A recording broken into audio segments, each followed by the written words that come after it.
Hi there.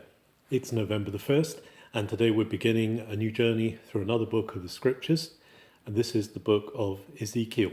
Ezekiel is part of the Nevi'im Achronim, the latter prophets, and he's a major prophet in terms of the length of his book. His name in Hebrew is Exile, which means the Lord strengthens, or the Lord will strengthen. Now, Ezekiel is, we're told at the beginning of his book, is a priest. He's of the Levitical line, and he is the son of Buzi. And he is one of those who is deported with King Jehoiakim of Judah at the first deportation. This is not at the time of the destruction of Jerusalem. Ezekiel, when he begins to prophesy, is speaking to Judah, who is still in Jerusalem under the rule of King Zedekiah, who has been put in place of Jehoiakim, who has been deported, which is where Ezekiel is with the deportees by the river Chebar in Mesopotamia. And so when we find Ezekiel, he's been called by the Lord, he's in exile, but he sees in the vision that he has some amazing mystical visions. He sees the likeness of the glory of God. It's very difficult for Ezekiel to describe what the glory of God is really like. So he calls it the likeness. This is the appearance of the glory of God. And he sees this famous vision of 4 living creatures, and he sees that they are carried on wheels like a great chariot, but that they derive their being from the Spirit of God, who actually inhabits them. It's interesting, the wheels represent the mobile nature of the glory of God, and we know from the Torah, we know from the stories of the tabernacle and God's moving, that God is a God whose glory moves from place to place, and when his glory moves, his people move with him. And Ezekiel tells us that these wheels, as they move, are inhabited by the Spirit. The Spirit is in the wheels, and a voice that comes from above the wheels, from above the living creatures. So there's this amazing picture that's hard to pin down, but of a voice and of the wheels and of the living creatures that move from place to place in the glory of God, in the full weight, in the gravity of God, shining like the rainbow, he says, on the day of the rain. He finds it so hard to really get the correct and enough ways of describing this. But in Ezekiel 2, he's told to stand, and God is going to speak words to him. In fact, God stands him up himself. The Spirit enters him. And God says to him he's going to be sent to Israel, who are rebelling. Israel is a rebellious nation. They're a hard-hearted nation.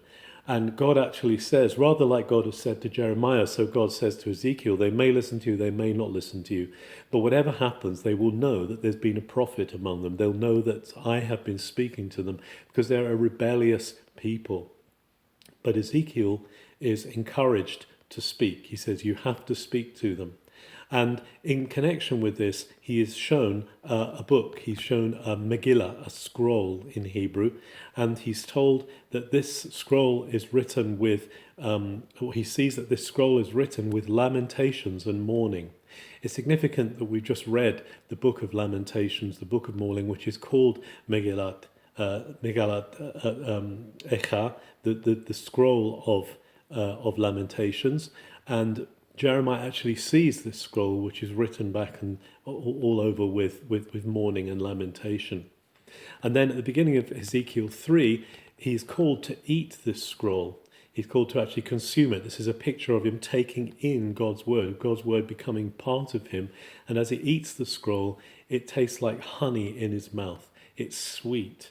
And he has to go and speak these words to Israel. And God says, I'm sending you to your own people to speak to them in their own language, a language that's not difficult for them to understand. Of course, in exile, where Ezekiel was and where the exiles of Israel were, there was a different language spoken. It would have been Assyrian. It would have been related to Hebrew, but very different. But God says, but I'm going to send you to the people of Judah, to the people of Israel who are not yet in captivity, who are still in their country. I'm going to get you to speak to them. Maybe foreigners would have listened more willingly to your words if you brought them, but I'm going to send you to your own people. And so God sends him First of all, he sends him to the exiles, and the Spirit takes him up in there. Um, uh, this amazing happening that the Spirit enters him and causes him to move. And God says to him, "Don't be afraid of the words that you're bringing." He said a similar thing to Jeremiah, because he knows how fierce the people can be and how set they can be on not listening to the prophets when they bring these words. So Ezekiel opens with this amazing vision of the glory of God, this amazing vision of the presence of God, without which we cannot know God, without which we cannot see God. But it's wonderful that God reveals his glory. When we seek him, we find him. And today we should be continuing to seek that glory, that word in Hebrew, kavod, which means the full gravity, the full weight of God's presence. May we continue to experience and see that glory, which for us who believe in Jesus Messiah is revealed in the face of Jesus Christ, who is revealed to us. May we continue to see that glory of God revealed today. Have a very good November the 1st.